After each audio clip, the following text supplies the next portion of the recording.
Então vamos lá, pessoal, para a gente continuar, vocês vão se acomodando com as suas águas, voltando aí do toalete. Nós vamos continuar o segundo painel desse evento, que para nós é um evento marcante, porque de 2017 a 2019, a Abraps fez mais de 200 eventos aqui na Unibis. E aí veio a pandemia e assim como nós, vocês todos, nós somos para o mundo virtual. E ficamos esse tempo todo fazendo uma série de eventos, 2 semanas também do mundo virtual. Então esse é o primeiro evento da Abraps presencial, junto com a Unibis, com o apoio da Novelis. E é como se a gente estivesse voltando para a nossa casa. E bacana que eles nos colocaram aqui no 5º andar, é um espaço, não sei se todos conheciam, um espaço novo deles, que permite essa vista maravilhosa aí. Assim como agradecer o pessoal de Libras, para o pessoal também que talvez não nos enxergue, eu sou moreno, pele branca, estou aqui de casaco cinza, a gente está numa sala toda envidraçada, que tem de um lado a avenida, finalzinho da Avenida Paulista, o viaduto aqui que pega a Sumaré, e com uma sala de mais de 100 pessoas aqui. O segundo painel, ele vai continuar a provocação da ESG. Quando eles nos pediram para falar, vamos tentar fazer um evento de ESG, cultura, economia circular, vamos fazer num sábado, que a gente quer ver se tem público. E tem público, tanto que vocês estão aqui, estão vendo que é bem possível a gente estar aqui. A gente já fez eventos na Unibis em todos os horários, em todas as salas, é um lugar muito bom para esse tipo de tema. E a provocação foi, vamos trazer como que as novas gerações, os empreendedores, as startups estão trabalhando a economia circular. E aí, uma outra alegria, a gente tem uma parceria muito forte com a Founder Institute, que é a maior aceleradora early stage, está em mais de 160 países no mundo inteiro. E a Abraps teve a oportunidade, já das últimas 8 turmas com a Founders, a gente formou negócios de impacto social. E conheceu outros negócios de impacto social. Então, aqui a gente vai apresentar 4 negócios de impacto, 2 na área de reciclagem, 2 na área de moda sustentável. Eu trabalho também com negócio de impacto social, mas eu trabalho com reciclagem de resíduos orgânicos, são biodigestores de uso doméstico, mas eu não vou falar do meu hoje. E trouxe também o Marco, que é o diretor do Founder Institute Capítulo São Paulo, que hoje o Founder trabalha com São Paulo e Portugal, que ele vai contar um pouco de como a gente evoluiu de startups que se preocupavam muito só com tecnologia, e hoje a gente tem startups e novos empreendedores preocupados com impacto social. Então, o primeiro que eu vou chamar aqui é o Matheus Vitor, da Recicla-se. Matheus, por favor. Isso, pode pegar. Eu vou pedir para o Matheus, para cada um, como a gente mantém o que o Márcio falou, vou pedir para o Matheus também se apresentar, falar um pouco da Recicla-se e falar ele como uma startup que está começando agora no mercado, como que ele já teve além da apresentação dele, comentar como que ele teve essa preocupação desde o início de economia circular. Obrigado, Matheus. Está funcionando, está funcionando. Então, primeiramente, agradecer aí o pessoal, muito feliz de estar aqui, né, trazendo um pouquinho da nossa solução para vocês, contar um pouquinho da nossa jornada, da nossa história, o que trouxe a Recicla-se até aqui hoje. Então, tudo isso começa 10 anos atrás, quando eu entrei na Volkswagen, e eu sempre fui uma pessoa muito direcionado por tecnologia. Eu sempre fui um cara de tecnologia, de tentar inovar, de tentar desenvolver novas coisas. E chegou um momento que eu refleti e falei, poxa, aonde isso está me levando? Né? Pensar em tecnologia por si só, aonde isso está me levando? Decidi sair da Volkswagen naquele momento e encontrar um propósito, né? Encontrar alguma atividade que aliasse toda essa minha vontade de trabalhar com tecnologia com o impacto social. E aí a startup, como sou a primeira startup a falar aqui hoje, é legal a gente falar, a startup ela nasce para resolver um problema da sociedade, através de tecnologia e de forma escalável. Qual que é a grande mudança que a gente tem no mercado de startups nos últimos momentos? E que escalabilidade, hoje, ela não está relacionada só a dinheiro, só a quanto você vende, só a quanto você fatura. Ela está relacionada a quanto de impacto você consegue gerar, transformando o ambiente que a gente vive hoje. E para onde eu aponto? Está funcionando aqui? Agora Acho que passou muito. Então, por isso eu apresento para vocês a Recicla-se, né? A Recicla-se é uma plataforma que ela nasceu para ajudar empresas a serem mais sustentáveis e eficientes ao mesmo tempo. A gente acredita que a sustentabilidade e a eficiência econômica, elas estão exatamente ligadas, e você não consegue ser mais eficiente se você não for sustentável, você não consegue ser sustentável se você não for eficiente, né? E, basicamente, a necessidade que a gente tem, os desafios que existem hoje nas indústrias, as indústrias, elas precisam ser mais sustentáveis, elas precisam ser mais eficientes, só que ser sustentável hoje, dentro do âmbito industrial, isso é muito caro, isso custa muito, é muito burocrático. A gente tem também uma falta muito grande de indicadores, então, como que você vai ser mais sustentável, como você vai ser mais eficiente se você não consegue medir? Eu não consigo medir quanto de resíduo eu gero, eu não consigo medir quanto de carbono eu estou emitindo, eu não consigo medir quanto meus veículos que estão na rua estão emitindo de gás carbônico. E tudo isso gera, como consequência, um impacto financeiro, né? Então, o impacto ele é uma consequência de tudo isso. A Recicla-se, ela nasceu com o propósito de ajudar a empresa, e a gente tenha conseguido atingir esses números. Então, hoje a gente tem mais de 98,7% de aproveitamento dos resíduos das empresas que trabalham com a Recicla-se, elas têm 98,7% de aproveitamento, ou seja, elas destinam 98,7% dos resíduos em locais corretos, como reciclagem, reutilizagem, compostagem, etc. A gente já gerou mais de 500 relatórios e certificados de impacto, e mais de 93 mil quilos de carbono a gente capturou nos últimos 2 anos.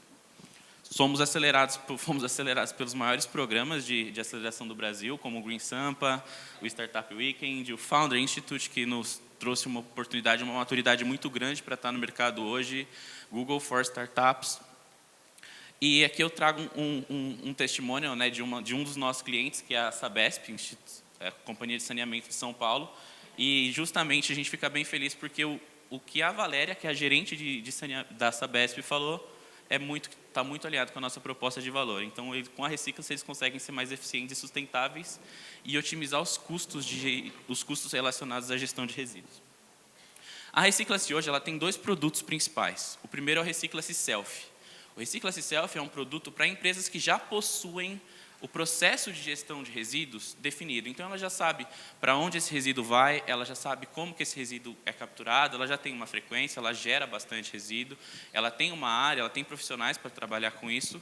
Só que qual que é o desafio dessa empresa? Ela não tem indicadores, ela não tem KPI, ela não consegue medir e ela não consegue digitalizar esse processo. Então, Recicla-se Self é um produto que ele ajuda empresas a digitalizarem o processo.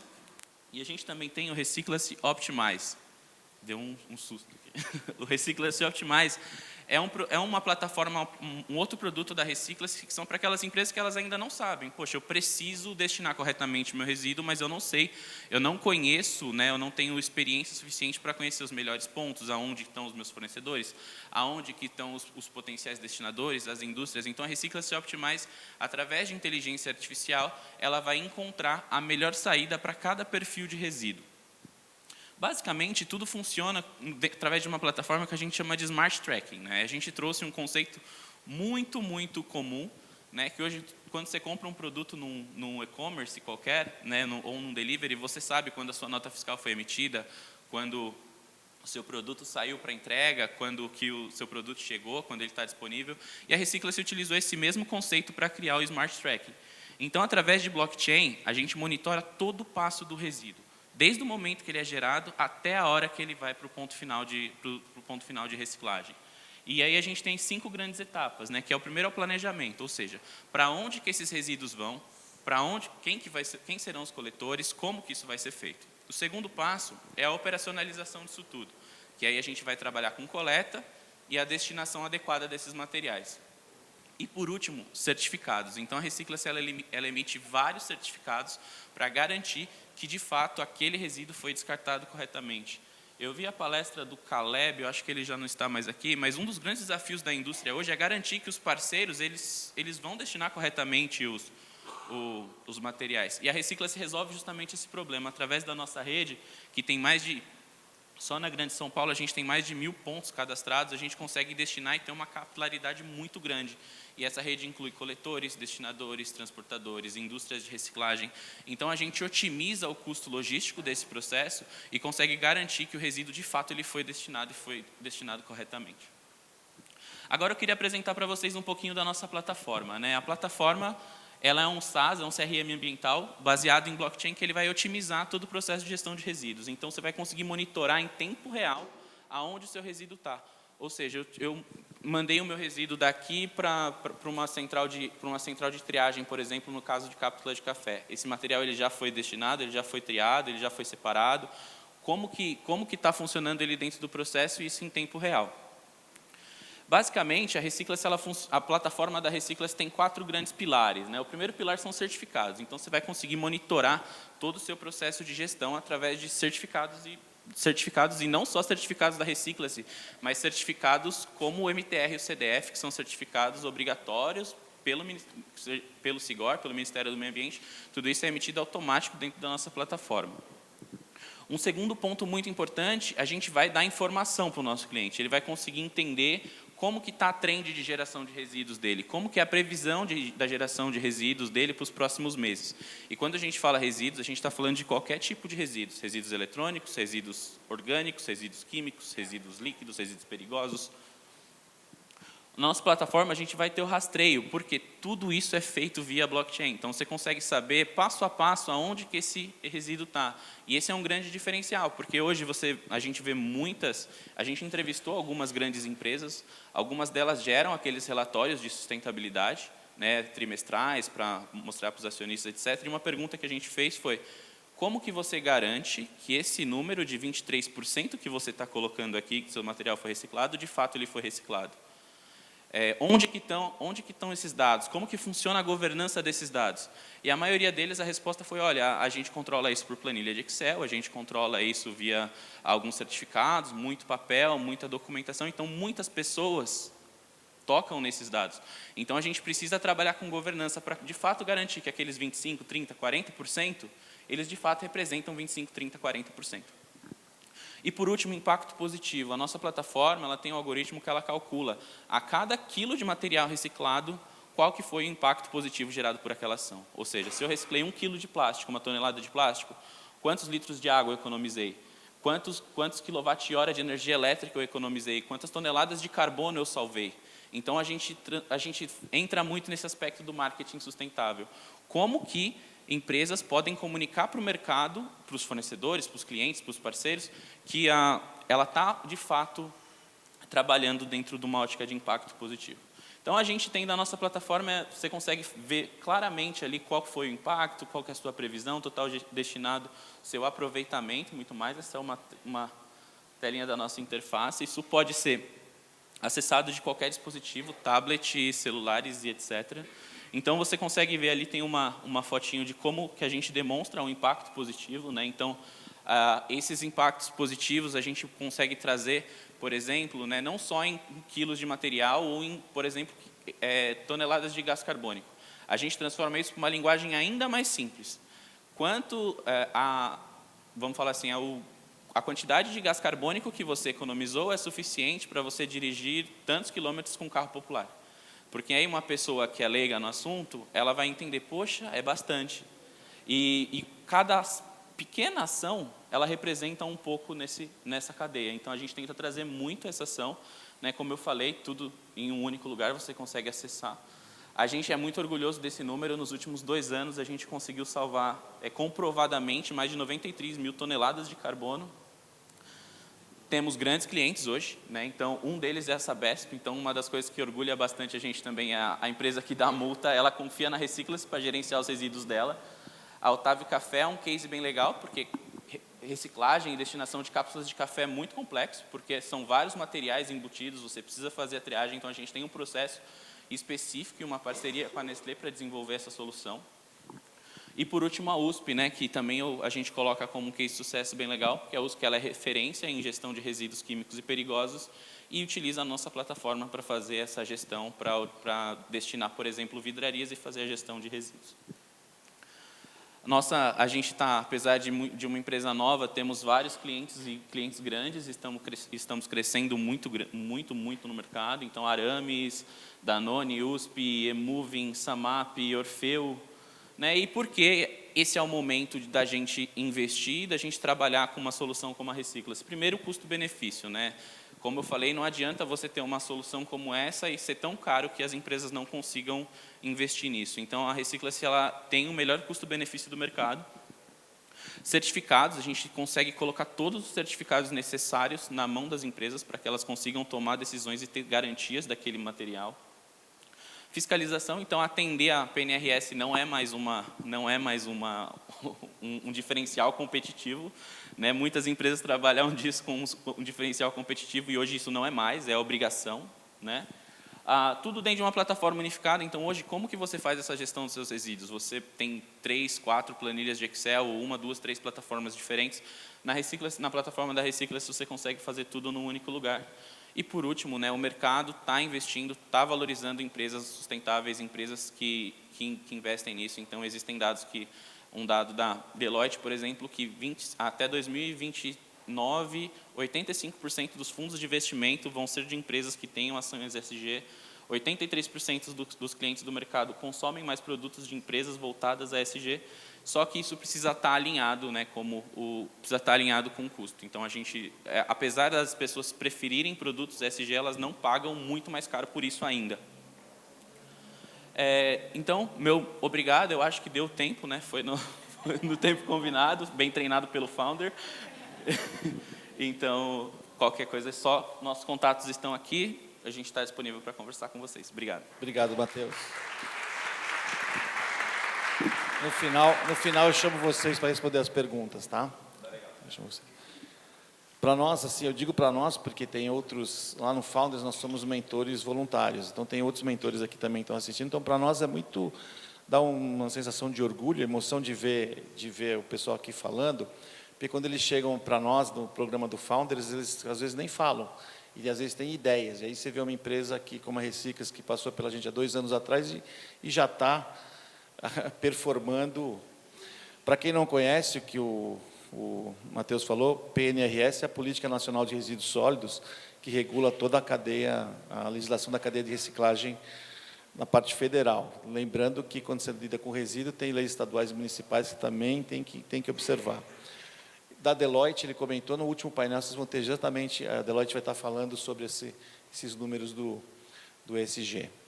E para continuar aqui, também, numa outra vertente, é uma outra startup que também começou com a gente no Founders, vou pedir para o Eric Souza, da Waste Eco, que ele trabalha com a parte de resíduos eletrônicos e também tem uma solução muito interessante. Oi, Flávia. Opa, está funcionando aqui? Para passar para o próximo.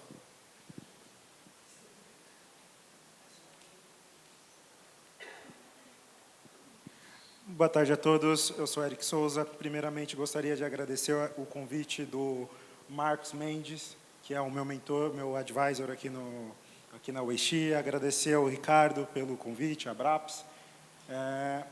E, antes de mais nada, eu queria me apresentar um pouco para vocês me conhecerem, tá? Eu sou Eric Souza, sou CEO e founder da Waste. Eu sou um cara da área de tecnologia, trabalhei mais de 15 anos, desde desenvolvimento e gestão da tecnologia da informação. E, a partir de 2019, no início, na incumbação dentro da Universidade FIAP, a gente surgiu a primeira centelha do que é a Waste hoje. Mas a gente começou a se estruturar como empresa a partir da participação dentro do programa do Founder Institute. Esse programa nos acelerou e permitiu a gente começar a executar o nosso primeiro piloto e realmente gerar o impacto que a gente gostaria de gerar no mundo. A partir de 2022, a gente fechou parcerias bem importantes e agora em 2023 a gente fechou uma parceria junto com a Casas Bahia para expandir o nosso processo e a gente gerar impacto dentro de condomínios. Por que resíduo eletrônico?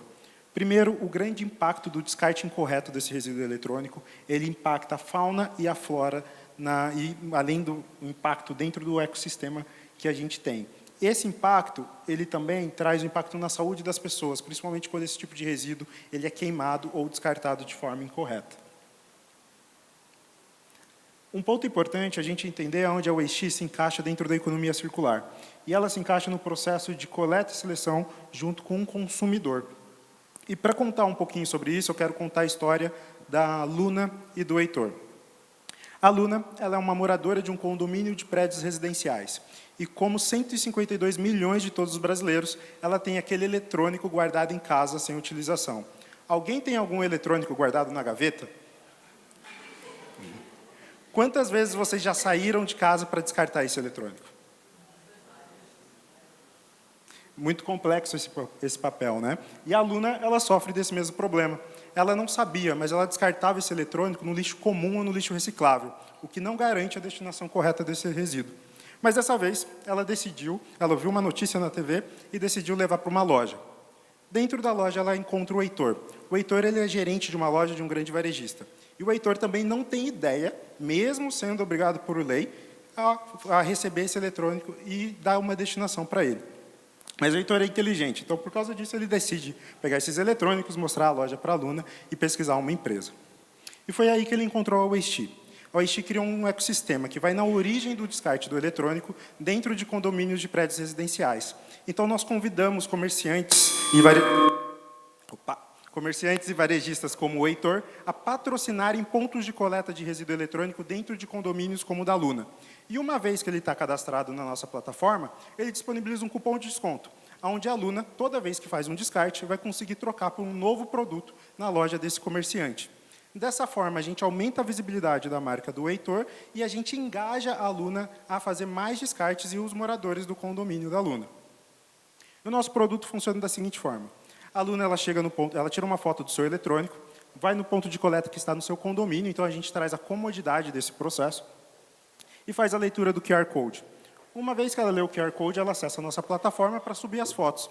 Nós usamos inteligência artificial para... Obrigado. Nós utilizamos inteligência artificial para identificar se é um eletrônico descartado e qual o tipo de eletrônico que é descartado, que a aluna está fazendo esse descarte.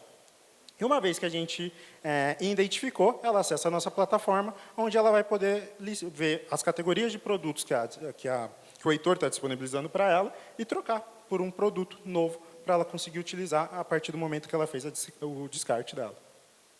E a nossa plataforma também funciona como modelo white label, onde a gente consegue trazer diversas marcas para patrocinarem e engajarem cada vez mais esse processo de descarte.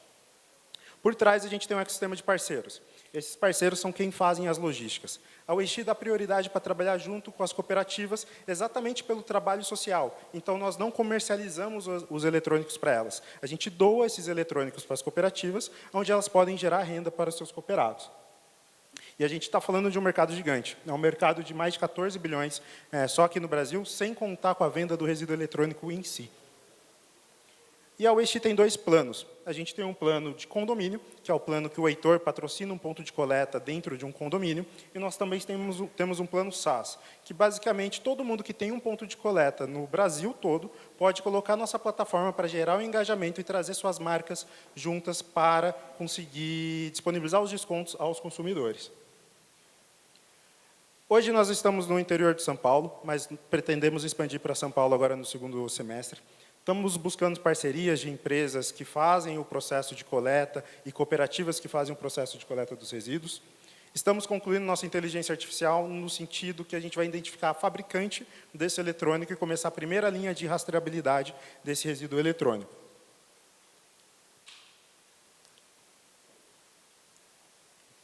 Faltou um slide aqui, mas, de qualquer forma, é o meu agradecimento e uma mensagem. Se você não está usando, recicle. Muito bom, Eric. Deixa aqui.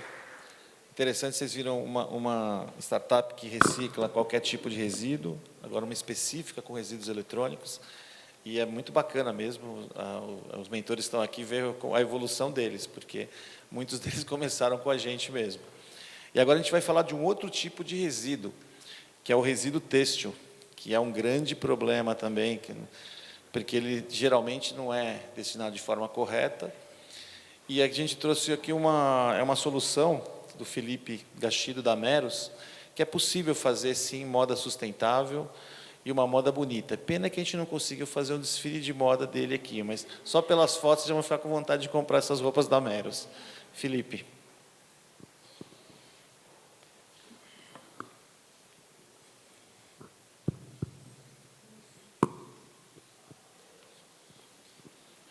Bom, boa tarde a todos aí. E muito obrigado pelo convite. É um prazer estar falando aqui e discutindo um assunto tão necessário. E eu vou falar um pouquinho para vocês hoje da Meros. E como que passa aqui? É esse aqui? Ah, em cima? Tá. Bom, eu sou Felipe Gachido e eu tive o privilégio de trabalhar durante 12 anos para grandes grifes. E eu sempre tive um ideal de unir o design, unir a arte e também a sustentabilidade. Então, eu estudei nesse período, eu fiz uma especialização em gestão de marcas e moda sustentável. Para daí, então, depois disso, eu decidi fundar a Meros. E a Meros ela é a máxima expressão da minha visão de alta moda responsável. Bom, a Meros ela sempre almeja representar em todas as suas formas de expressão a união ideal entre arte, design e consciência socioambiental, com força e leveza, inspirando beleza, inspirando alegria e elegância. A Meros ela já nasceu de uma preocupação, né? Já nasceu com o ideal da sustentabilidade e da economia circular. E aí eu vou falar para vocês agora um pouquinho como que a gente faz. Bom, design. O design a gente já falou hoje no começo sobre a importância e como tudo começa com o design. E o design na Meros já começa projetando as nossas peças visando o menor impacto de resíduos. Então, o tecido que a gente vai usar, como que a gente vai desenvolver esse produto, enfim, já tem todo um design pensando em como transformar um produto mais sustentável e de alta qualidade. Então, a alta qualidade, ela já gera uma maior durabilidade, né? E com maior durabilidade também um tempo maior de vida. Então não é aquela peça de fast fashion que dura, sei lá, 3, 4 usadas e você não usa mais. E isso entra dentro, né, do conceito da economia circular de reuso, porque você consegue reutilizar essa peça pelo tempo de vida dela. Sob demanda. As nossas peças elas são feitas sob demanda e por isso a gente consegue ter toda uma eficiência nas etapas do processo das nossas roupas. Então, a gente acaba que tem poucos resíduos, porque elas são muito bem projetadas, a gente não tem estoque, então a gente consegue ter esse outro conceito de economia circular, que é a redução. Bom, e a mão de obra? A mão de obra para a gente é muito importante, porque sem as nossas costureiras parceiras, a gente não tem as nossas peças, que elas fazem com muita qualidade, com muita precisão. Então, a gente sempre trata nossas costureiras com muita dignidade, porque sem elas não existe Meros, não existe produto. Bom, fornecedores. Fornecedores, a gente tem um cuidado imenso em escolher esses fornecedores, porque eles têm que estar dentro dos nossos princípios, dos nossos valores. Então, a gente já vai sempre nessa pegada de quem que vão ser os fornecedores, o que eles estão fazendo, como que é o processo deles. Então, tudo que eles fazem, a gente também está de olho para trazer junto, né, dentro, conectado com o nosso propósito. E aí, depois de toda essa conversa que a gente está tendo hoje e que vai ter muito mais vezes, fica a pergunta: é possível ser rentável e sustentável ao mesmo tempo? E sim, porque você, preocupado com essas questões de sustentabilidade, economia circular, você tem um propósito, um valor na sua marca. que isso gera uma reputação. Então, você está criando a reputação da sua marca, gerando valor para a sua marca. Você tem uma maior conexão com os consumidores. Hoje, os consumidores, eles estão cada vez mais querendo consumir empresas que cuidam desse tema. Então, você vai acabar tendo mais clientes e, consequentemente, uma receita maior.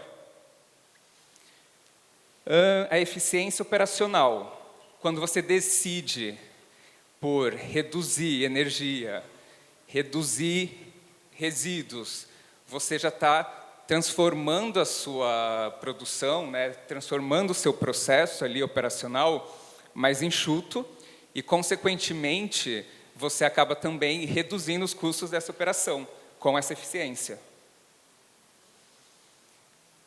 As políticas e práticas ESG. Quando você tem na sua empresa isso muito bem colocado, essas políticas, essa preocupação, você gera uma confiança no mercado. E essa confiança atrai investidores, financiamentos bancários, então você, né, traz pontos positivos também.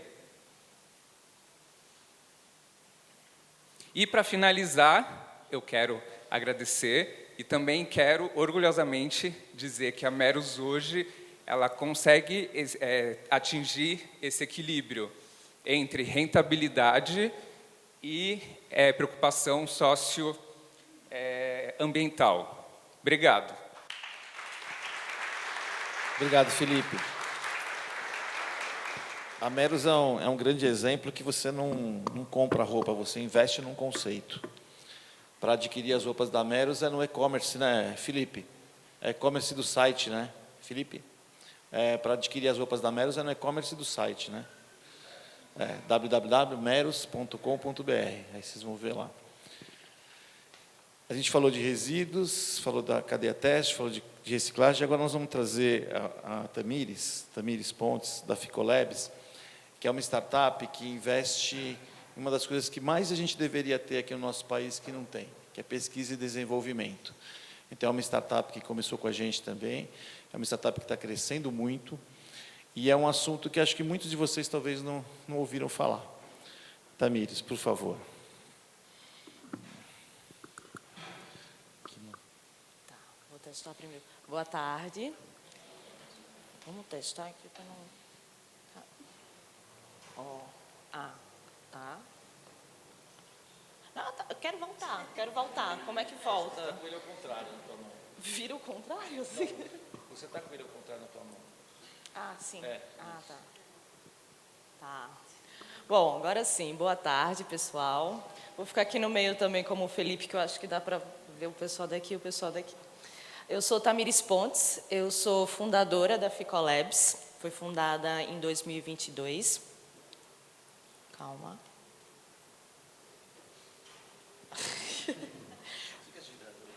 Como? Tá. A Ficolabs é uma startup de biotecnologia focada em desenvolver e licenciar produtos à base de algas marinhas.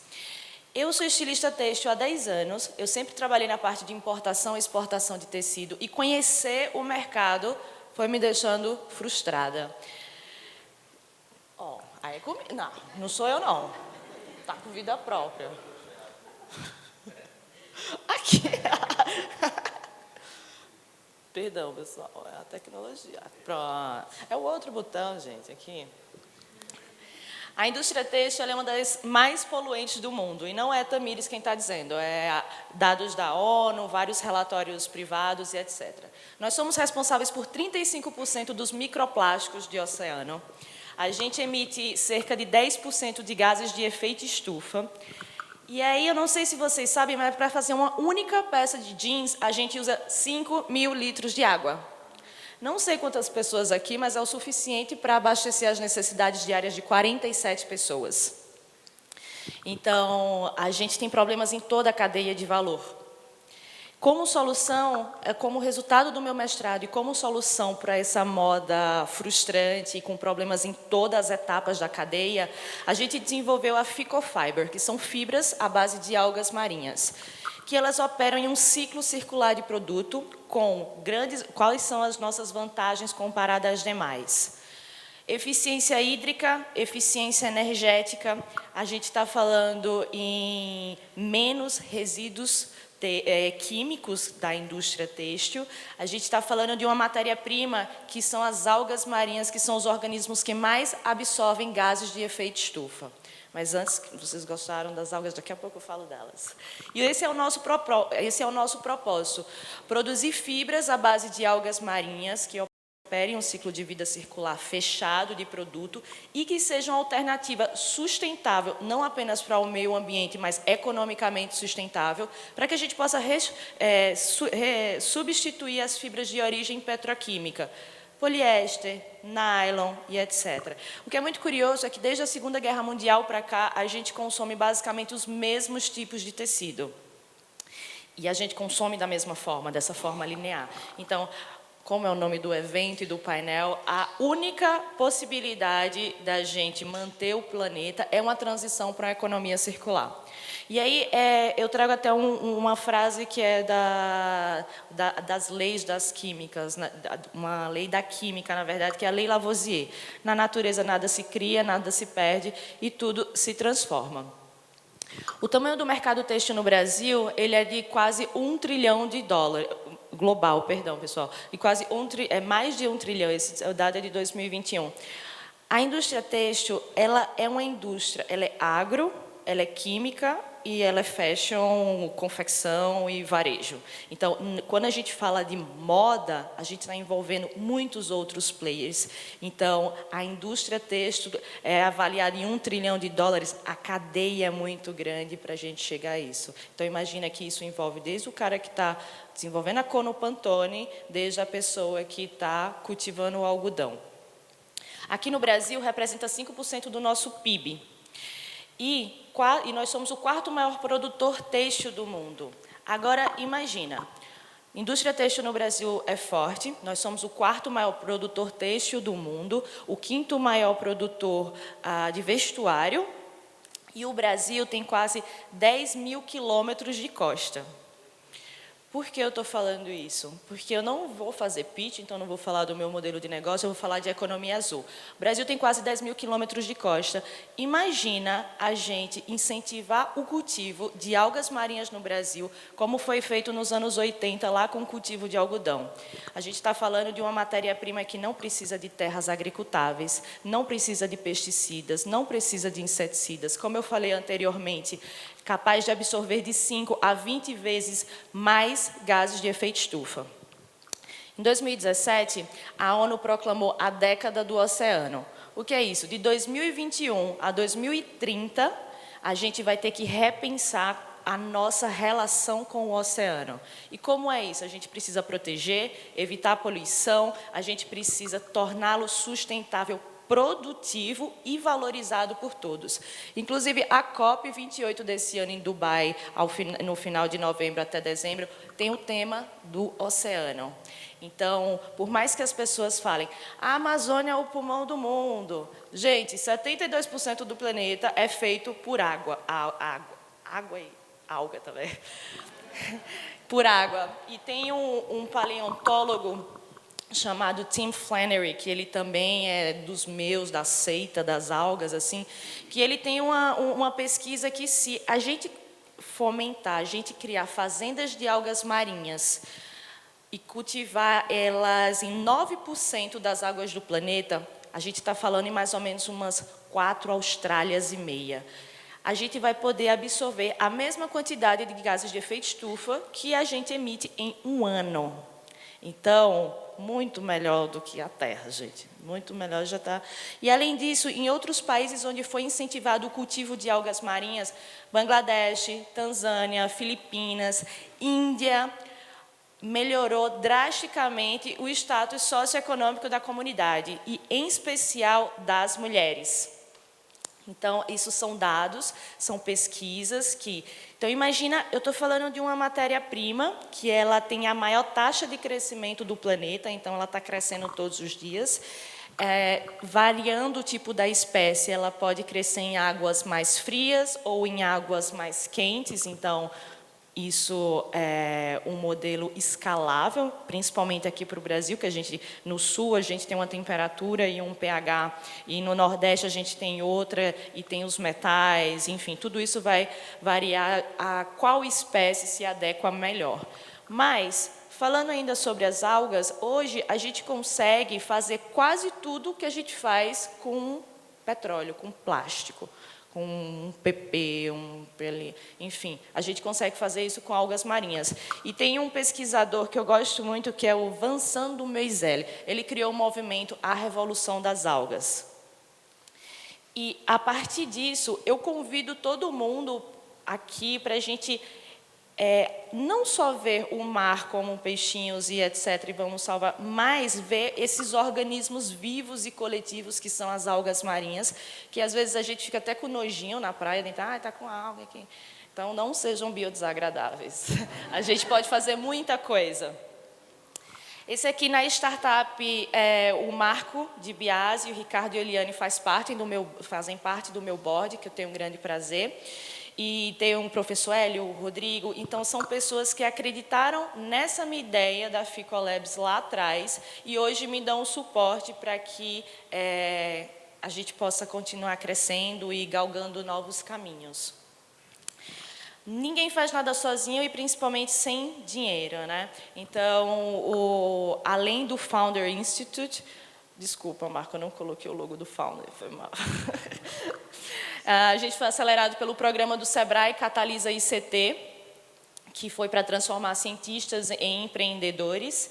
O Senai CETICET, Instituto do Rio de Janeiro de Biosintéticos e Fibras, é onde hoje a gente desenvolve a nossa tecnologia.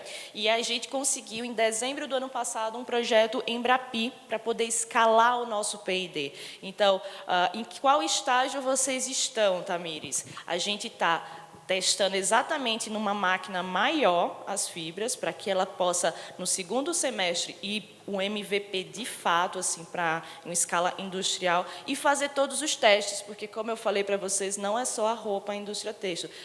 Teste de tração, absorção de água, degradabilidade, tingimento, estamparia. Então, todas essas etapas a gente vai passar esse ano.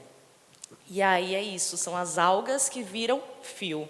Aqui tem o Instagram da FICO, nós temos o site, vocês fiquem à vontade se quiserem mandar mensagens, dúvidas e etc. Obrigada. Obrigado, Tamires.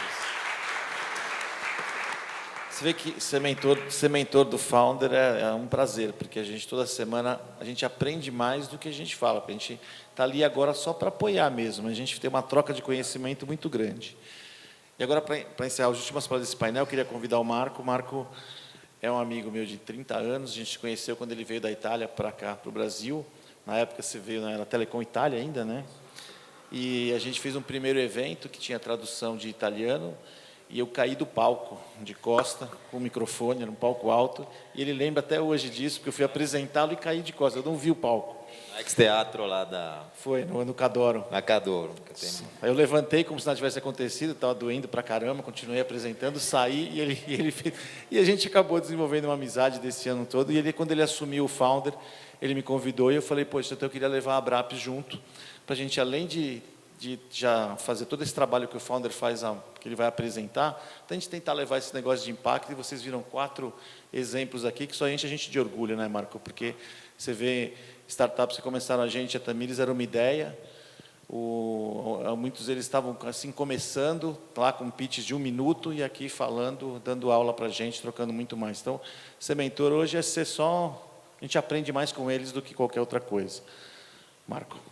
Agradeço todo mundo, a Abrapes, Unibest, que tem este lindo evento.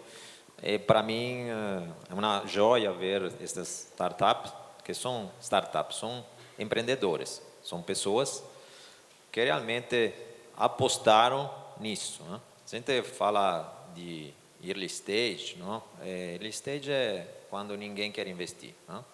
Todo mundo gosta da startup. Estou falando do mundo dos investidores, não? Eu, como falou, eu conheci Ricardo, era o diretor da TIM, na área financeira, E a partir de 2009 comecei a ser, junto com outros 4 ou 5 malucos, investidor anjos no Brasil. Quando você ligava e falava que era da São Paulo Anjos, e muito achava que você fosse uma associação religiosa, entendeu? Então, isso era, parece pré-história, não? 14 anos atrás. Então, eu sempre me engajei nisso, deixei a atividade executiva. A pessoa fala, nossa, por quê? Porque neste mundo você realmente fica ativo, vivo, sempre novas ideias, sempre se receta tudo, sem muita assim, cerimônia, não? Então, o Founder Institute foi a aceleradora que eu encontrei. Quando você é investidor anjo, você procura exatamente startup a nível inicial. Então, startup que a gente compara um pouquinho o investidor anjo com os olheiros dos jogadores de futebol na fase juvenil. Então, procura a startup inicial, está mais barata, mas tem mais risco, porque a pessoa ainda não tem nada concreto, não tem normalmente faturamento, tem MVP que às vezes é pronto, às vezes não, e a gente procura em vários programas de acelerações. Um dentre eles foi o Founder Institute. Eu me aproximei em 2016, desde 2017 eu sou um diretor. Founder Institute é uma aceleradora americana que está presente em vários países do mundo, e nós focamos exatamente no empreendedores. As pessoas entram fazendo um teste como pessoa, né? Não é a startup, a gente não é na fábrica da startup. Depois a startup sai e sou muito feliz de mostrar esses resultados aqui, porque são eles que nos representam. Eu não valgo nada em relação ao que eles valem. Então, para mim, eles são representantes. Em relação ao tema do dia, qual é o assunto para nós? Desde 2015, o Founder Institute sempre foi muito próximo desta temática que a gente chamou FI for Progress, porque a gente acredita que realmente isso seja uma mudança fundamental atrás das cerimônias, atrás do modismo, atrás das políticas de, obviamente, interesse fazer isso. Então, vamos ver se funciona. Funciona, tá ok? Então,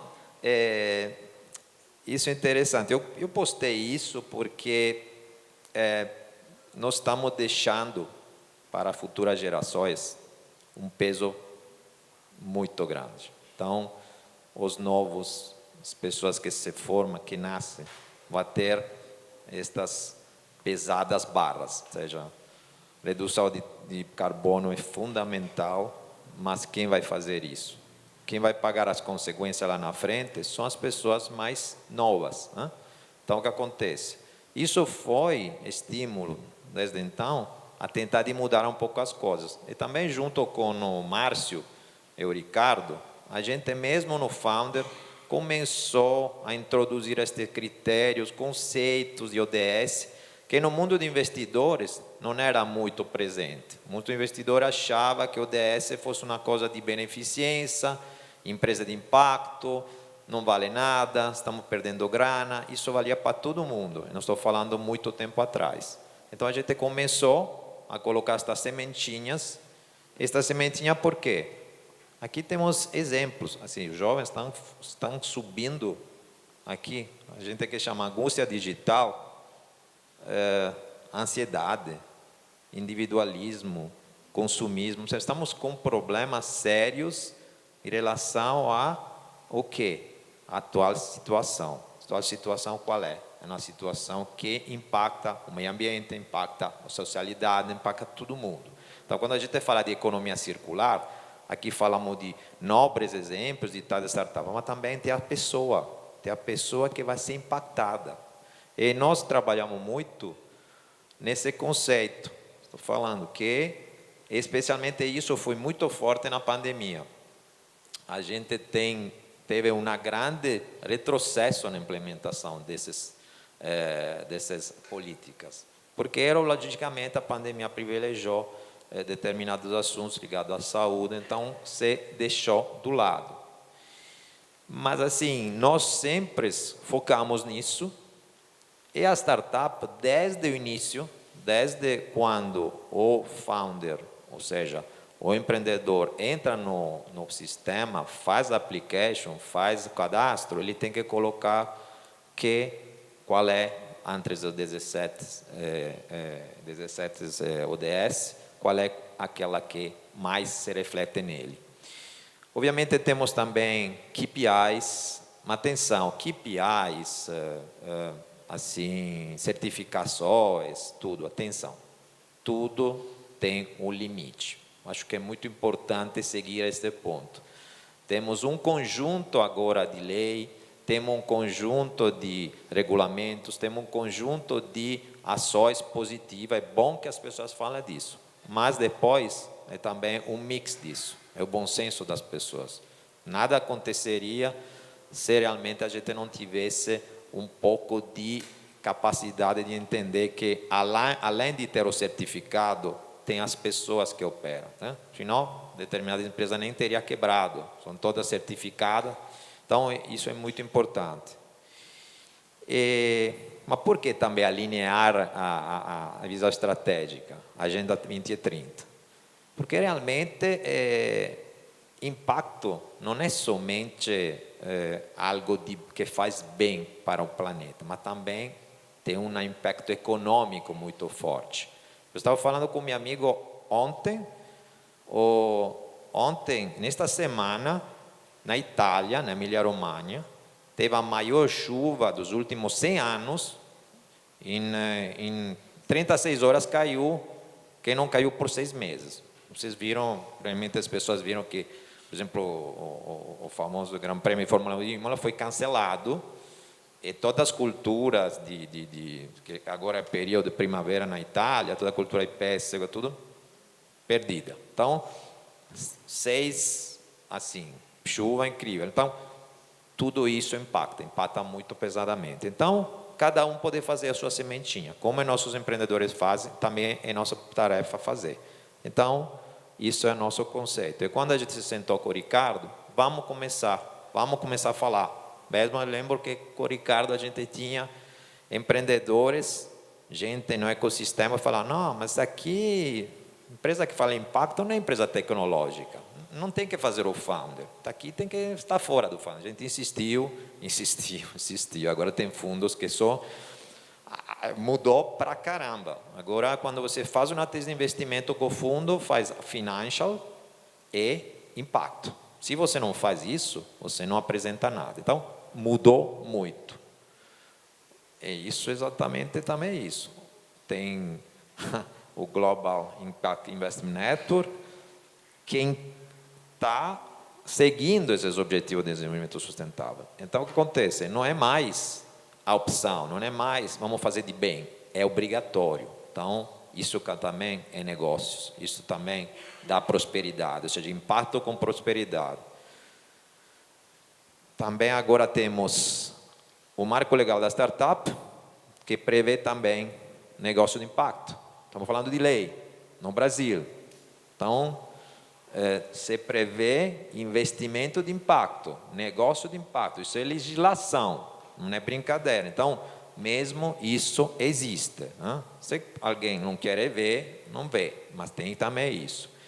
E nós seguimos também, a gente fez autocrítica, falou que como podemos acompanhar a nossa evolução dos nossos empreendedores? A gente colocou alguns KPIs, que a gente não inventa KPIs, são disponíveis na ONU, e eu coloquei aqui 3 KPIs interessantes, que é o número de graduados, assim, para praticamente a gente colocar isso aqui, decent work, ou seja, pessoas empregadas com um trabalho decente. Aqui temos primeiro caso, isso aqui, aumento de inovação em utilizo de atividade inovativa em nações em via de desenvolvimento. Entendeu? Você vê que aqui temos isso. E vocês veem que o problema, por exemplo, 2002, que caiu, foi efeito da pandemia. Você vê, cresce, pum. 2022, que é a pandemia. Porque caíram para algumas nações em via de desenvolvimento, por exemplo, a África, não tinha online. Então, caiu tudo. E aqui temos o assunto da Female Founders. A necessidade de ter um aumento das mulheres empreendedoras, conceitualmente, nos negócios mesmo, na nossa startup. Aqui temos um dado nosso, que foi grande esforço nosso realmente, isso é um dado ainda parcial, mas as mulheres no nosso programa aumentaram consideravelmente. É interessante ver como as mulheres aumentaram, mas são aquelas que também têm mais resiliência, ou seja, entra no programa, e aqui temos um exemplo. Temos 55% das female founders que completaram o programa dos 22, só 15% dos homens. E isso é tendência aumentando, 36, 43, 30, você vê que a virada foi aqui, não? Entre 20 e 21. Então, isso são os dados estatísticos que queria compartilhar com vocês.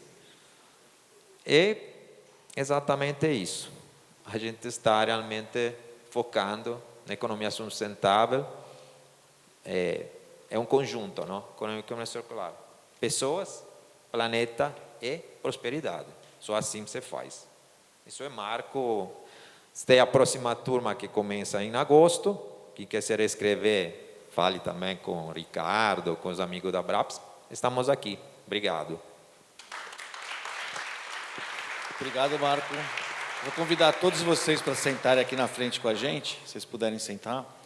E realmente não foi fácil colocar o negócio de impacto no Founder. Nas primeiras turmas, a gente tinha até mentores que não aceitavam. A gente trouxe alguns mentores da Abraps, aos poucos a gente foi construindo isso. Hoje é quase que obrigatório você ter negócio de impacto. E quando a gente fala de medição de impacto, não sei se vocês sabem, muita gente fala, eu atendo ODS tal, atendo ODS X, Y, Z. Para você falar isso com segurança, existe um site hoje do governo brasileiro que chama dsbrasil.gov.br. E lá ele diz quais são as metas de cada ODS, que existem indicadores. Então, não adianta você falar que atende um ODS que não tem meta, porque você não consegue comprovar. Então, esse é um erro muito comum, que você fala, eu atendo tudo. Não, você não atende porque não existe um indicador que consiga comprovar. E nesse site, como ele é democrático, essas são as metas brasileiras, tá? Cada país tem as suas. O Brasil, não sei se vocês sabem, das 179 metas, nós temos 181. A gente ainda teve que acrescentar 2 metas para regionalizar coisas que em outros países não tem, a gente tem. E é um site que, se você é um acadêmico, um estudioso, e você puder propor a sua forma de medição, e ela for aceita, ela é divulgada no seu nome e passa a ser utilizada pelo ODS Brasil também. Isso foi uma conquista também, que hoje a gente tem uma aula específica, que é uma aula extra, né, que a gente dá, explicando para as startups como que elas se adequam aos ODS e como elas se adequam ao ESG. E no caso do ESG, a gente sempre coloca um Ezinho a mais ali, porque o tripé da sustentabilidade é econômico, sustentável e ambiental. Então, a gente coloca o E também no ESG, que não adianta ser só governança social e ambiental se não tiver lucratividade. Tem que ter o econômico também. Aqui, como a gente terminou aqui, como todos estão acostumados com pitches, todos cumpriram o tempo, é tranquilo, é fácil trabalhar com founders. Então, a gente tem espaço aqui para vocês fazerem perguntas. Então, quem quiser fazer pergunta, só levanta a mão e pode fazer pergunta para todos ou para quem vocês quiserem, que eu levo o microfone. Alguém quer perguntar? Senão eu pergunto. Opa, vamos lá.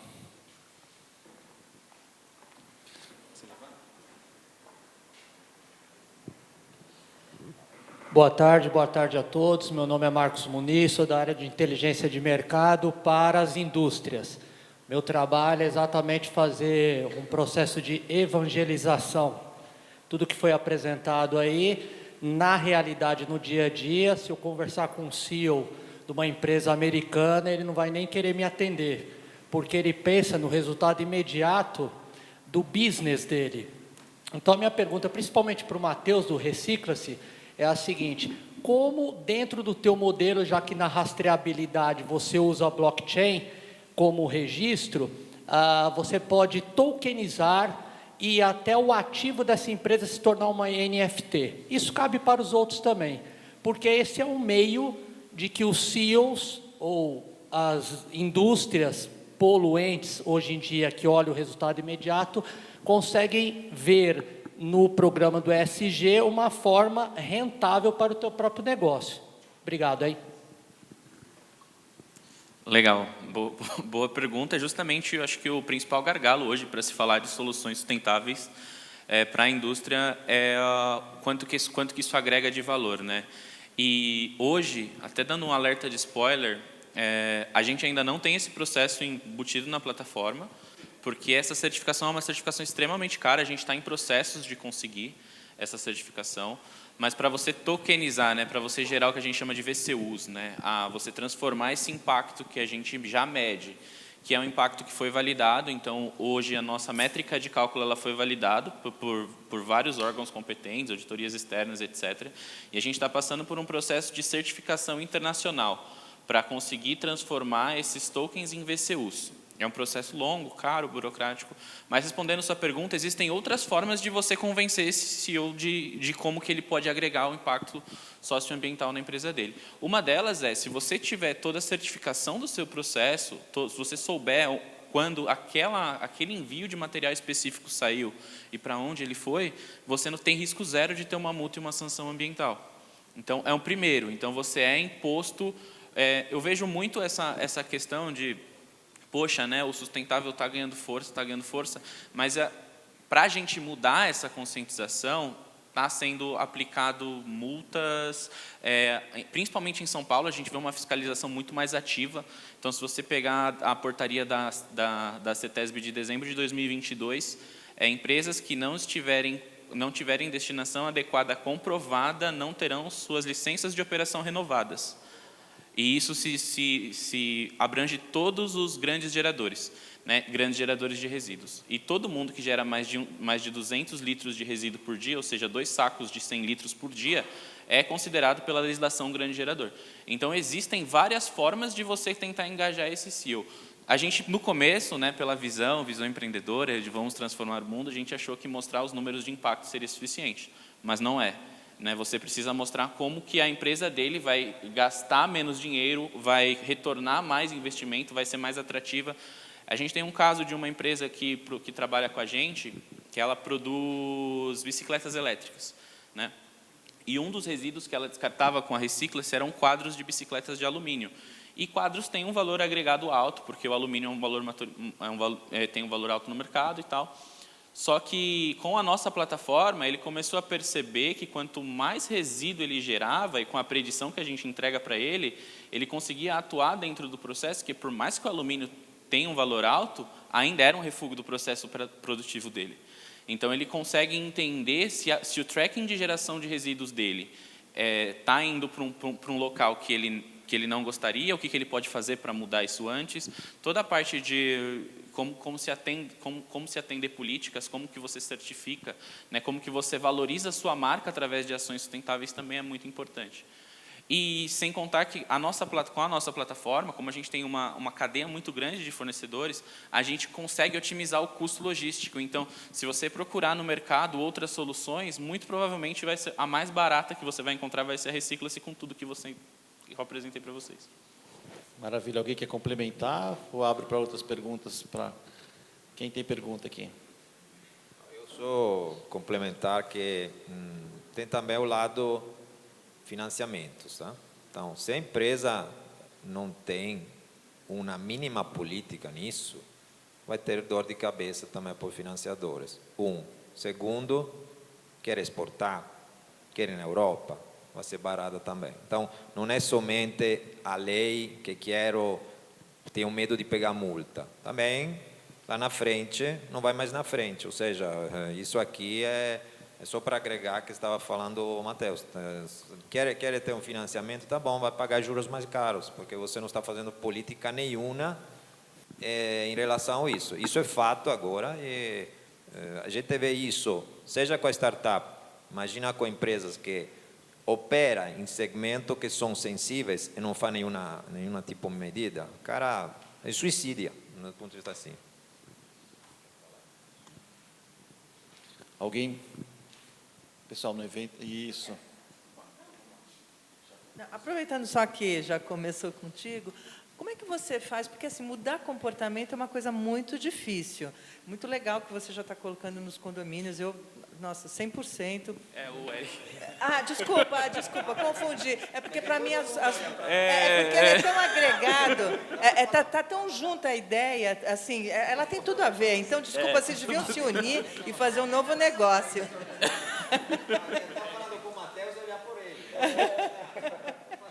Não, realmente, as coisas estão todas interligadas. Mas, enfim, mudar comportamento... agora estou olhando certo, né?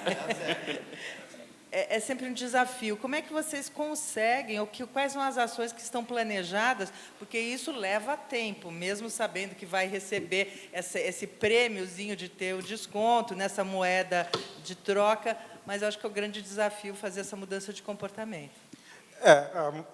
A mudança de comportamento é, com certeza, a parte mais difícil, né? Então, quando a gente entra dentro de um condomínio, o primeiro papel que a gente faz é demonstrar comodidade.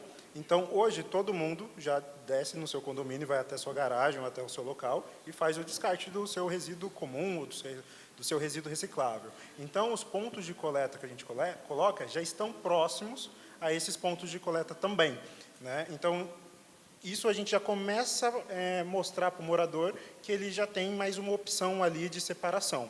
Nós entramos também com uma comunicação para cada morador.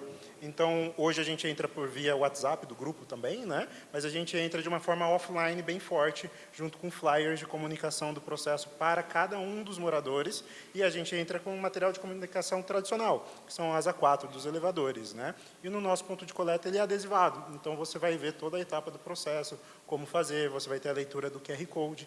Então, aos poucos, quando você entra num condomínio, você começa a aumentar o engajamento. É bem legal que o engajamento ele começa alto, depois ele começa a dar uma estabilizada, né? Então, é mais ou menos esse o processo que tem. Então, quando você entra no condomínio, tem muita euforia dentro do processo, até ele se acostumando e isso se tornar o quê? No dia a dia.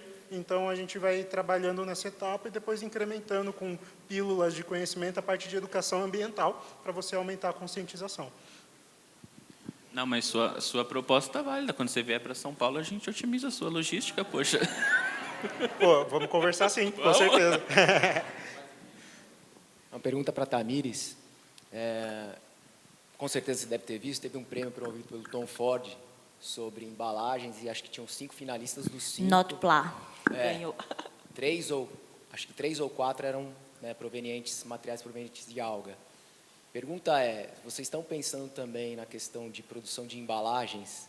E se sim, como é que a cadeia, vamos dizer, de produção disso se comporta? Porque aí nós estamos falando de outras quantidades, né? E queria até aproveitar que você falasse um pouquinho da cadeia produtiva de vocês, né? Onde isso está sendo produzido, como, enfim, como é que você pode agregar a comunidade local no processo, etc, etc. Como é o teu nome? André. Obrigada, André.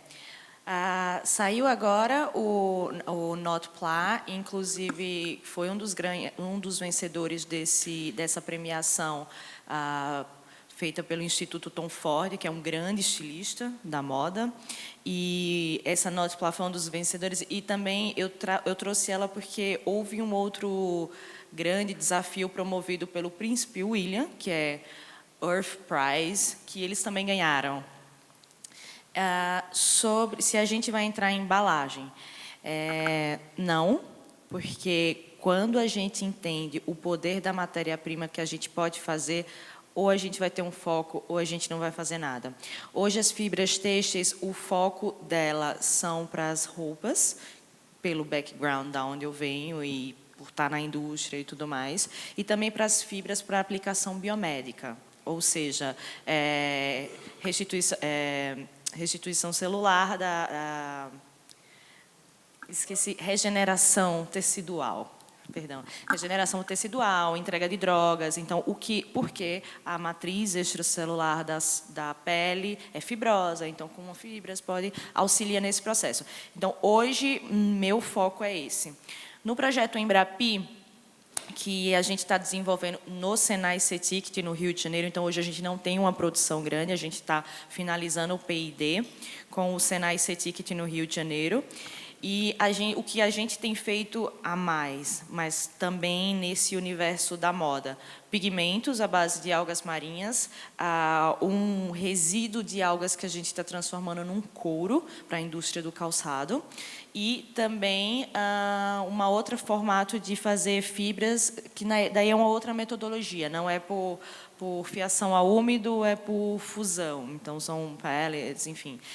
A intenção, por mais que eu seja vítima de um convite maravilhoso de entrar em embalagem, porque a gente fez filmes no laboratório, a gente fez e ficou muito bom, a resistência fica muito boa, mas não quero que isso seja agora e me dedicar a fazer isso. Obrigada. Para ser democrático aqui, eu queria perguntas para a Meros e para o Marco. Alguém tem? Você.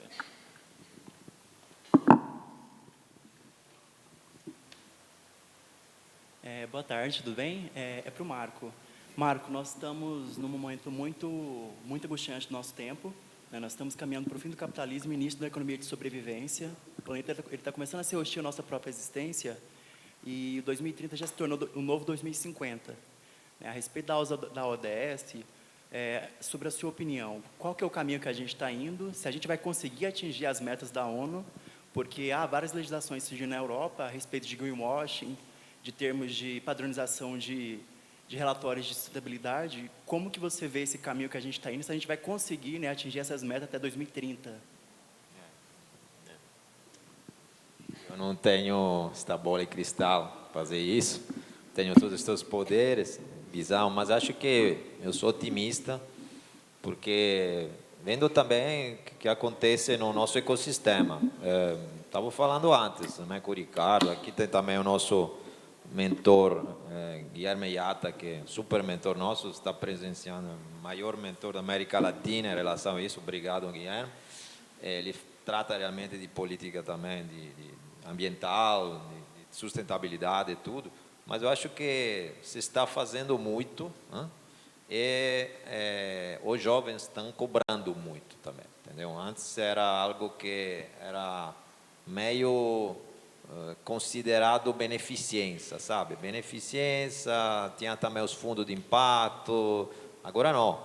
Vocês agora viram startups que são dedicadas nisso, mas o trabalho que estamos fazendo no Founder Institute, foi um grande esforço também com o Ricardo e com os outros mentores, é também de colocar indicadores de impacto em negócios que não são só de impacto. Então, isso é fundamental. Ou seja, cada tese de investimento agora tem que também ter o investimento e o impacto, ou seja, os resultados que você precisa criar, não que você gostaria de fazer. Então, eu acho que isso é positivo e a tendência, eu não sei se vai ser respeitado, mas, assim, com certeza se está trabalhando por isso. Os jovens e as pessoas estão entendendo que assim precisa mudar, não dá mais para voltar atrás, não tem mais, não se pode enganar, né? Eu posso enganar o quê?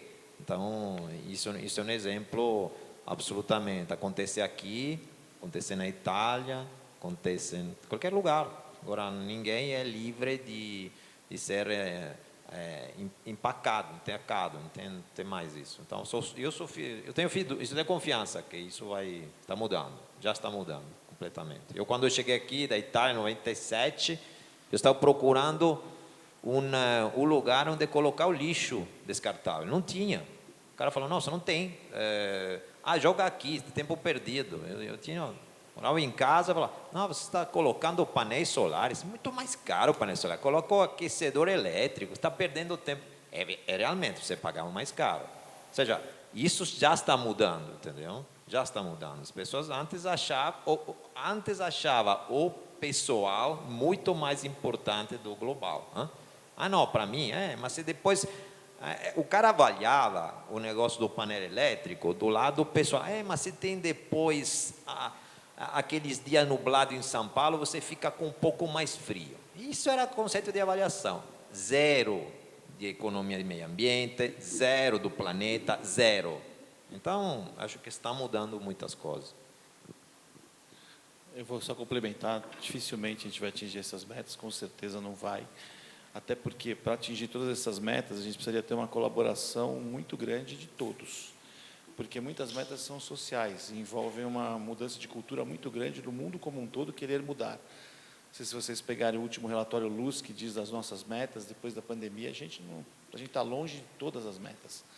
Tem uma só que a gente está mais ou menos próximo, mas nenhuma dessas metas vai ser atingida até 2030. Mas o que a gente vê, tanto na Abraps como incentivando os empreendedores, é que cada vez a gente está incentivando pessoas a não ficarem mais com aquele modo rede social, que só fica falando ou compartilhando. Vão para a ação, façam ações efetivas. Você vê, eram jovens que tinham suas carreiras, tal, deram uma guinada e mudaram para negócio de impacto social.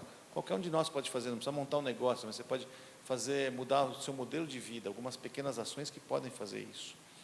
Queria uma pergunta para a Meros agora. Quem tem? Aqui? Vamos lá.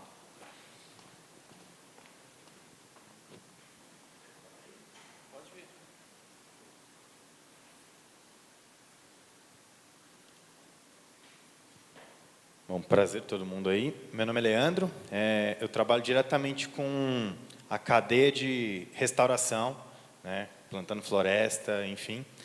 E a gente está num momento que as matrizes estão mudando, né? Então, as grandes matrizes de petróleo estão indo para matrizes mais naturais, fibras mais naturais. E aí tem duas pessoas na bancada que estão diretamente ligadas a essa matriz. Mas direcionado para a Meros, mas também para todo mundo, porque eu queria entender como que, de uma forma circular, a gente muda essa relação de fornecedores com essas matrizes. Porque um plástico, hoje você tem um fornecedor que te entrega, numa logística ali, um produto pronto para ser industrializado. Uma fibra natural, um algodão, alguma coisa desse tipo, vem de uma produção que muitas vezes é análoga à escravidão ou que tem impactos sociais muito complexos. Eu queria entender, vocês como empresa, principalmente a Meros, como que vocês têm trabalhado essa relação direta com a produção da matriz? Né? Leandro, obrigado. Perfeito. Obrigado aí pela pergunta. Com a Meros, o que a gente tem feito? Né? Eu falei ali que a gente vai sempre já buscando fornecedores que estejam linkados dentro desse propósito de sustentabilidade, economia circular. Na Meros, a gente utiliza basicamente tecidos nobres naturais. Então, assim, a gente não usa nada que seja sintético. Está funcionando? Tá. Que seja sintético. Então, assim, os nossos fornecedores, a gente tem um controle, porque como são fornecedores também ainda não tão grandes, a gente tem esse controle, por exemplo, de visitar a fábrica deles, entender todo o processo. Então, que nem um dos nossos fornecedores, que é de onde a gente pega a seda e o linho, né, que são nacionais também, eles têm ali a produção toda deles de tingimento, eles têm tingimento também natural, né? E mesmo quando existe ali o químico, eles têm todo um controle de tratamento e reutilização da água, e aí para trazer esse ciclo né, rodando. Então, assim, eu acho que é importante para a gente conseguir ter essa ideia maior de rastreabilidade, né, de todo o processo, a gente conhecer de fato com quem que a gente está fazendo negócio, porque muitas vezes a gente fica muito atento aos menores custos e a gente esquece de tentar entender talvez por que esses baixos custos acontecem. E é normalmente nisso que existe a exploração, que existe as pessoas trabalhando de forma análoga à escravidão. E então realmente eu acho que é o esforço de você entender quem são os seus fornecedores, o que eles fazem. Posso perguntar para o Felipe também? Agora que você falou em custo, Felipe, eu vou problematizar um pouco, assim.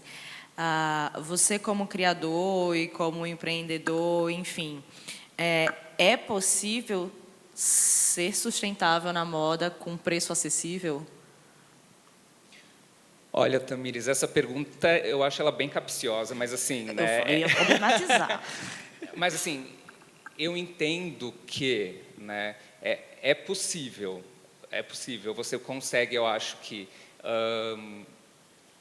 trazer formas, maneiras de pensar, por exemplo, tá, você é uma empresa que tem uma escala grande de produção, tá? Então, quem faz muito isso, por exemplo, é a Renner, né? A Renner é uma empresa que tem uma alta escala, mas ela é completamente preocupada com essas questões da sustentabilidade. Então, dentro da realidade do negócio, né, dela, ela consegue criar, né, políticas e criar decisões que vão atrás disso.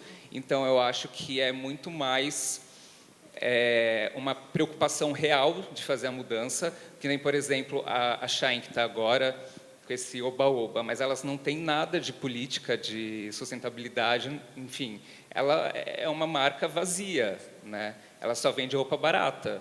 E aí elas usam, né, eles usam essa ideia da inclusão pela grande quantidade de números como algo para mascarar isso, entendeu? Sim. Então, eu acho que é realmente você estar ali preocupado em fazer alguma coisa dentro do seu modelo de negócio, dentro do que você faz. Entendi. Eu vou complementar aqui, eu acho que é possível, sim, em todos os mercados, porque quando a gente adquire um produto que tem uma preocupação socioambiental, você não está comprando algo, você está investindo em um conceito, é uma história. E a hora que você consegue entender isso, é uma mudança de cultura, porque as pessoas hoje veem custo. Mas atrás desse custo tem todo um impacto socioambiental que as pessoas não sabem medir, não sabem, às vezes, reconhecer. Se ela entender o impacto de cada produto que ela compra, imagina que você vai comprar cada coisa que você vai comprar no mercado, você sabe de onde vem, qual o impacto que ele causa, tal. Talvez você gastasse, talvez eu gastei um pouco mais, mas o impacto que você deixou de gerar no planeta, o impacto que volta para você gerou muito menos. Mas é o que a gente falou, é uma mudança de cultura muito grande. Então, a pessoa pensa no bolso primeiro. E eu sei, eu sou publicitário, então eu brinco que eu trabalhei sempre do lado negro da força. Você convencer alguém a comprar o que ele não quer é muito fácil. Agora, você convencer alguém a comprar algo que realmente pode trazer benefício para todos nós, é o trabalho que a gente tem feito aqui com esses eventos, com a Braps, com o Founders. Eu queria agradecer vocês, eu vou até encerrar um pouquinho antes, para vocês terem um gap de pelo menos levantar um pouquinho antes do outro painel. Vou pedir para cada um de vocês deixar uma mensagem de encerramento, começando aqui do Matheus, Tamires, Marco, para terminar. Bom, pessoal, então queria fechar aqui agradecendo, né, a oportunidade, a Ricardo, o Marco, o Márcio, o pessoal da Unibis. A gente se sente muito honrado de estar aqui nesse evento, compartilhando um pouquinho da nossa história. E eu queria aproveitar falando essa última fala, né, do que se é possível fazer moda sustentável com um preço acessível. Eu acho que isso se adequa não só à moda, mas a qualquer processo que a gente tenha, né? Então, cabe a nós, como consumidores, criar essa demanda. E aí eu trago um exemplo da nossa realidade, por exemplo, cápsula de café. Cápsula de café é um processo extremamente complexo de se reciclar, porque passa por muitos subprocessos até você chegar no destino final. E no início era uma dor tremenda porque você não tinha demanda. E você parava para pensar, falava, poxa, como cápsula de café não tem demanda? Quem não tem uma máquina de cápsula de café em casa ou quem nunca tomou um café de cápsula? Muitas vezes a demanda ela existe e o que a gente precisa fazer como sociedade é se organizar para que essa demanda tenha um fluxo natural e a gente consiga aliar, né, e otimizar os custos, assim. Então, a Recicla-se está de portas abertas aí para quem quiser conhecer mais sobre a nossa história, como a gente está ajudando outras empresas. Aproveitar que a gente está com vagas abertas também, se alguém tiver a oportunidade de quiser trabalhar numa empresa como a nossa, me acha lá no LinkedIn e a gente vai conversar. Então, obrigado. Obrigada, Unibis, Márcio, Marco do Founder também, o Ricardo, Eliane, é um prazer estar aqui com vocês nessa tarde. E o que eu queria deixar é que é possível a gente juntar inovação, tecnologia e respeito ao meio ambiente. Não vai ser do dia para a noite, não vai ser daqui a 2030 ou daqui a 2050, mas é possível. Essas primeiras sementes, elas vão se tornar árvores, então a gente tem a certeza que ou tem que mudar ou tem que mudar. Então, é possível, sim, inovação, meio ambiente e tecnologia andarem de mãos dadas. Obrigada a todos. Obrigado, obrigado à organização. Já falei bastante do trabalho da Braps, Unibest, Márcio e Ricardo, realmente brilhante. E para fechar, eu acho o seguinte: a gente está no ecossistema como founder e como também investidor anjo, apostando em empreendedores que não têm faturamento, que não têm estrutura, que não tem nada. Então, a gente acredita, né? Investe e não somos milionários. Pessoas que têm uma parte da poupança dele que acredita de investir, seja do lado financeiro, mas também, muitas vezes, também do lado pessoal, horas dedicadas. Aqui temos os mentores, estou citando o Guilherme, que foi o nosso melhor mentor, e dele foi aqui. Não acaso eu não convidei ele, mas ele foi aqui. Então, acontece, isso é um exemplo. Gente acompanha isso uma tarde, independentemente de outros compromissos. Então, este conceito de giving, que muitas vezes alguém acha que deve ser um giving, a famosa mentoria, não? Porque a gente está falando muito de dar, não? Mas o cara sempre gosta de dar para ter um retorno depois. Mas a mentoria inicial, pensa nos outros, não pensa só em você. E depois você vai ter um retorno muito grande. Isso é importante. Não só pensa, não, eu vou comprar porque depois me fica mais barato, ou vou aparecer porque fica mais barato. Assim não dá. Por exemplo, a gente fala isso no Founder. Os mentores têm que atender todas as empresas. Não pensar, eu gosto mais desse empreendedor porque acho que me vou dar bem. Não, espera no final, depois ele vai escolher você. Se você aborda isso no dia a dia de vocês, pensando nisso, vai ficar com sabe, é bonito se acordar de manhã e ajudar uma pessoa? Uma pessoa que depende de você, independente do negócio, independente que se você... Eu também, antigamente era muito egoísta, falava, nossa, vou perder tempo e no sábado, aqui, dia lindo de sol, mas pelo amor de Deus, estou falando, e tem muita gente que pensa assim, mas depois posta no LinkedIn, porque é um cara de impacto. Tá? Então, o que acontece? Eu estou falando, pense em vocês. Se você fica bem a doar, se dá muito bem depois. E os empreendedores entendem isso, tá? Estou falando. Isso não tem nada a ver com a economia circular, mas para mim tem muita importância também. Eu queria agradecer a oportunidade da Unibis, agradecer ao Ricardo, ao Márcio pelo convite para estar aqui falando com vocês. Eu ouvi bastante perguntas no sentido dos objetivos, se a gente vai atender as metas, e grande parte desses objetivos, desse crescimento, vem por parte de quem está consumindo. Então, as decisões da empresa, quando você pega, olhar aquela parte da governança, como você toma as decisões na hora de você contratar um fornecedor, por exemplo, ou na hora de você fazer uma contratação de uma pessoa para a sua equipe. Isso tem que ser cobrado das empresas e está começando a ser cobrado. Mas, do outro lado, o consumidor também tem que se perguntar, eu estou pagando mais barato nessa marca, mas qual é o custo que eu estou tendo nisso? Qual é o custo de vida que eu estou tendo comprando uma roupa que vem de uma marca que tem histórico de trabalhos análogo à escravidão, por exemplo? Esse custo é muito maior, é um custo muito humano. E hoje a gente tem medidas e as empresas estão começando a entender que as decisões delas de governança têm que também levar o impacto que elas têm na sociedade e na vida das pessoas. Então, fica aqui meu agradecimento. Nunca se esqueçam, se não estão usando, reciclem. E se vocês quiserem a Waste no condomínio de vocês, a gente está vindo para São Paulo no segundo semestre, é só entrar no nosso site, waste.eco.br, e se cadastrar, que a gente está montando a lista dos condomínios que a gente vai entrar. Obrigado. Bom, eu quero agradecer aí a presença de todos vocês que estiveram prestando atenção aqui em cada um, né? E eu acho que eu convido aqui vocês a sonharem no mundo melhor de verdade, a piegas, mas assim, eu acho que quando cada pessoa sonha em ter uma realidade melhor, cada pessoa vai tomar decisões e vai tomar essa inspiração mesmo de também consumir de empresas que estão preocupadas nisso, e aí sim virá uma circularidade, porque está todo mundo envolvido naquele mesmo propósito. Obrigado. Tá. Para encerrar o nosso painel, como a gente falou dos ODS, a gente tem um manifesto 1730, que são 17 ações para 2030, que se todos nós mudarmos o comportamento, a gente pode chegar muito próximo de minimizar esse gap que a gente tem para atingir as metas. Eu não sei se o filme já está no ponto, se você puder soltar o filme do manifesto, por favor.